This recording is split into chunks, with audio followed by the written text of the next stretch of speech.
everyone, Alec DeLorean here, and I hope you're having a wonderful day so far. Now today we have the Utooni for or against video, and we will see if they are viable in ranked or not, and we'll go through the pros, then the cons, and then we'll have our final thoughts to see how good they are. But I won't keep you any longer, so if you would like to join the Patreon or Discord, the links are in the description below. And if you enjoyed this video, this content, and all things Star Wars related, be sure to like and subscribe, and I will see you in the video. Alright, so we have the Utooni for or against. So first of all, as always, let's have a look at the pros. So the pros we have, the very first one is that they are super fun. They are definitely one of the most fun hunters out there, especially overall in all of the roles, no matter healer, tank or damage. Utooni is so unique that they are super fun and it just works well, and you'll just have a blast playing them. Even if you are losing, it's fun because you usually do decently well with Utooni no matter the matchup. Then for the next one is the dual weapons. So for the dual weapons, it's very unique for Utooni, where you have two weapons and one is close quarters and one is long range. So having dual weapons is really fun because if you're close quarters, you'll do a lot of damage because there's no need to aim really for the close quarter weapon, because you just hold down the trigger and it just zaps anyone who's closest by. And then the long range one is, it does bursts of damage, so if you shoot where the feet are, you'll do damage to everyone nearby. So it's really good for playing on game modes where everyone's going to be clumped into one area, so like dynamic control or trophy chase or control. So that's where Utooni shines, is doing AoE damage and just being an absolute menace, to be fair. Another good thing about Utooni is you maybe have a really close fight with, say, Reeve or something, and you get her down to one shot, but she gets the last hit on you and you go down and she's like, well, hey, I got the kill. All right, where are the power-ups? And then before she knows it, boom, you've dropped a grenade and you've killed her off. So essentially you've traded 1 for 1, even though technically you died first. So that's it's really satisfying when that happens. The most satisfying part is when Reeve uses her ultimate. You die first because you've not got much health, but then you save your teammates by killing the Reeve because you've dropped a grenade after you die. So the next one is that Utooni has a very high damage output. You get the damage buffs for when you weapon swap and all that. It's really good when there's just a lot of enemies in front of you and you keep your weapon swap at the right times to keep the damage buff for the maximum duration, but you don't lose the damage buff. And it's really good if you can use both of the weapons effectively. Like a lot of the times, there's times when I'm just like, I'm just going to use the close quarters one because I can't be bothered to aim or just press all these extra buttons to weapon swap. But if you can do that and at a high skill, Utooni is, you're going to melt people's health down like that. It's really good. So the next one is bonus damage for weapon swapping. Like I've been mentioning this throughout a bunch of these tips, is that you get bonus damage for weapon swapping. I can't remember how much it is, but I think it's quite a lot. And I think the duration is 2.5 seconds when you get it to maximum level. So for 2.5 seconds, you get extra damage, which might make the difference, especially against lower health enemies who don't have much health to begin with. You could kill the scorer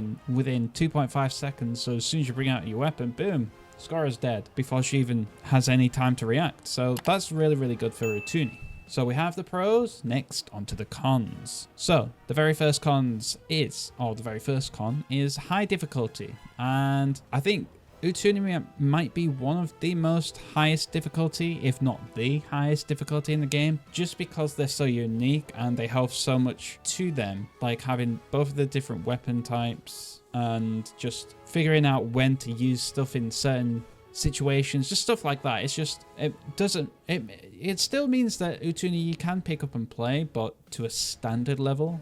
But if you put time into Utooni to get them right and get the most out of them, it does take a lot of time to get used to. So the next one is that Utooni is squishy. Just like all the damage hunters, squishy, it has to be squishy, otherwise they'd be too OP. But Utooni, it's even worse for Utooni because well, I'm just going to show the next one, is that they have very low mobility. So you don't have much health and you can't run away. What do? You accept your fate.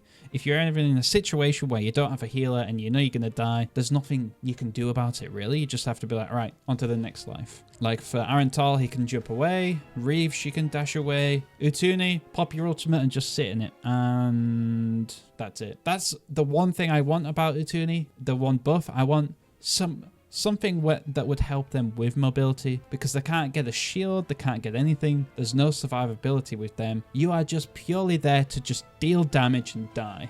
That's it, because you even do damage after you die sometimes. But the next one is the ultimate is situational. Now, there's times when I play Utooni and I don't even use the ultimate once. Like, for example, I never like to use it on Death Star Crossfire because there's so many corners enemies can go around very quickly, no matter where you are on the map. And you're very slow in the ultimate, and it's just one laser beam. There's nothing to like explode or anything to deal damage around the corner or anything. So once it's out, and a lot of people can just run around the corner and just wait for your ultimate to disappear. And then you just sit and duck because you have an animation to get out of it. So you just stood there taking damage. And because you're squishy, that's it really. So a lot of the times I don't even use our ultimates. They're just best on open maps more so. And going on from that, the next one is that they are weaker on open/large maps. Now, because we have a long range weapon, but it's hard to hit directly onto an enemy, so a lot of the times you want to be shooting the ground. But still, you're going to miss a lot, and you might not even get a chance to shoot the ground. So say if you're shooting someone further up or just at the top of something that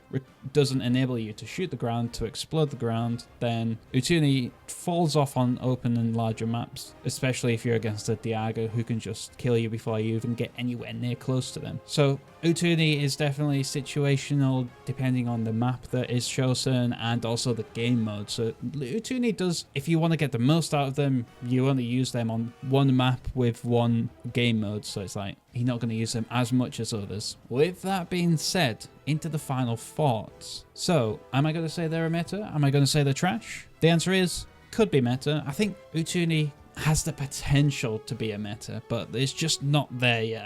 I just want that buff that would make them be like, oh, okay, right, they now need to be picked in every mode. I mean, you never actually want to get a hunter like that, but because I absolutely love hunters where every match is a different hunter usually. But yeah, because they have such low mobility, aka no mobility, and being squishy, if you get caught out, you're done for. It's a hunter where it's high risk, high reward. That's a good way to say it. High risk, high reward hunter. So if you like those kind of hunters, Utooni is for you. I'm not much of a gambler, so I don't play Utooni as much as I'd like to. I only play it really because I want to play a fun hunter. I'm going to pick Utooni every single day of the week. But in ranked, I never pick them really. I've seen people use Utooni in ranked and absolutely destroy, but not for me. Not for me.